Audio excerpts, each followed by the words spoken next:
बूढ़े भिखारी की कहानी। आइए जानते हैं इस कहानी के माध्यम से। हर दिन एक भिखारी दरवाजे के पास आकर भीख मांगता था और घर का मालिक हमेशा घर के बाहर आते ही उसे देखकर फिर जाया करता। कई बार उसके लिए गालियां भी बकता। वो कहता, तू तो जिंदा ही क्यों है, पूरी जिंदगी ऐसे ही भीख मांगेगा क्या, धरती का बोझ। और कभी कभी इतना गुस्सा हो जाता कि भिखारी को पत्थर दे मारता। पत्थर लगने के कारण भिखारी का सर फूट गया और उसके सर से खून बहने लगा। फिर भी दर्द से कराहते हुए भिखारी ने इतना ही कहा, भगवान तुम्हारे पाप को माफ करे। भिखारी वहां से चला गया। सेठ सोच में पड़ गए। भिखारी को पत्थर मारा, फिर भी उसने सिर्फ प्रार्थना की। सेठ का गुस्सा शांत हुआ। सेठ का मन शांत हुआ भिखारी का रहस्य जानने के लिए। सेठ ने भिखारी का पीछा करना शुरू कर दिया। भिखारी जहां जहां जाता सेठ उसके पीछे पीछे जाता और देखता कि कोई उसको खाना नहीं देता, कोई उसको मारता, कोई अपमानित करता तो कोई गाली देता। लोग भिखारी के साथ चाहे जैसा व्यवहार करते, लेकिन भिखारी सबके लिए एक ही प्रार्थना करता, भगवान तुम्हारे पाप माफ करे। अब रात होने को आई। भिखारी अपने घर जाने के लिए लौटा। वो अपने घर पहुंच गया, लेकिन सेठ अब भी उसका पीछा ही कर रहे थे। एक पुरानी टूटी हुई खटिया पर एक बूढ़ी औरत लेटी हुई थी। काफी कमजोर और बीमार लग रही थी। वह भिखारी की पत्नी थी। अपने पति को वापस आता देखकर वह खाट से उठ खड़ी हुई।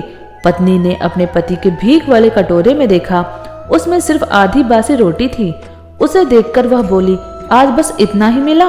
और हाँ, आपके सिर से खून क्यों निकल रहा है? ये चोट कैसे लगी? बूढ़ा भिखारी बोला, आज बस इतना ही मिला, किसी ने कुछ दिया ही नहीं। सबने गालियां दी और एक ने तो पत्थर फेंका, इसलिए मेरा सर फट गया। एक गहरी ठंडी सांस लेकर बूढ़ा भिखारी फिर से बोला, यह मेरे ही पापों का फल है। तुम्हें याद है कुछ सालों पहले हम कितने अमीर थे? क्या कुछ नहीं था हमारे पास? हमारे पास हर चीज जरूरत से ज्यादा थी, लेकिन हमने भी दान नहीं किया। और उससे भी बुरा हमने उस अंधे भिखारी के साथ किया जो हमारे दरवाजे पर भीख मांगने आया करता था। बूढ़ी पत्नी की आंखों में आंसू आ गए। वह बोली, हाँ, हम उस बेचारे अंधे के साथ बहुत बुरा करते थे।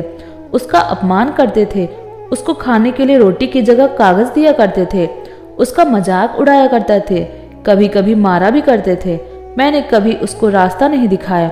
एक बार मैंने उसके मुंह पर मिट्टी भी फेंकी थी और वह हमेशा दुखी होकर यही कहता कि भगवान तुम्हें तुम्हारे किए की सजा देगा, भगवान तुम्हारे पापों की सजा जरूर देगा। उसका श्राप सच हुआ और हम इस दुख भरी जिंदगी में आ गए। भिखारी बोला, हाँ, उसका श्राप सच हुआ, इसलिए मैं किसी को बद्दुआ नहीं देता, चाहे कोई मेरे साथ कैसा भी बर्ताव करे। मैं हमेशा उसके लिए प्रार्थना करता हूँ। मैं नहीं चाहता कि कोई भी हमारे जैसे जिंदगी का अनुभव करे, किसी को भी हमारे जैसे दुखों का सामना करने पड़े। वो नहीं जानते कि वह कितना बड़ा पाप कर रहे हैं, इसलिए अनजाने में हुए पाप की ऐसी सजा किसी को भी मिलनी नहीं चाहिए। सेठ वहीं पर छुपकर सारी बातें सुन रहा था। अब उसे सब कुछ समझ में आ गया। भिखारी और उसकी पत्नी ने वह आधी रोटी मिल बांट कर खाई और भगवान को धन्यवाद कर कर सो गए। अगले दिन बड़ा भिखारी फिर से भीख मांगने आया और फिर से सेठ के घर के पास गया। सेठ ने पहले से गर्म रोटी या उसके लिए निकाल रखी थी। उसे देते हुए सेठ ने विनम्रता से बोला, माफ कर दीजिए बाबा, उसे बहुत बड़ी गलती हो गई। बूढ़ा भिखारी बोला, भगवान तेरा भला करे। इतना कहकर वह आगे निकल गया।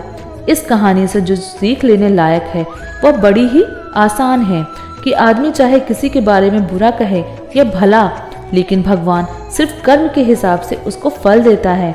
क्या हुआ अगर भगवान नहीं दिखता? लेकिन यह बात बिल्कुल सच है, उसके खाते में सबका हिसाब बहुत पक्का होता है। इसलिए जब किसी के लिए कुछ भी करो तो अच्छा ही करो। धन्यवाद।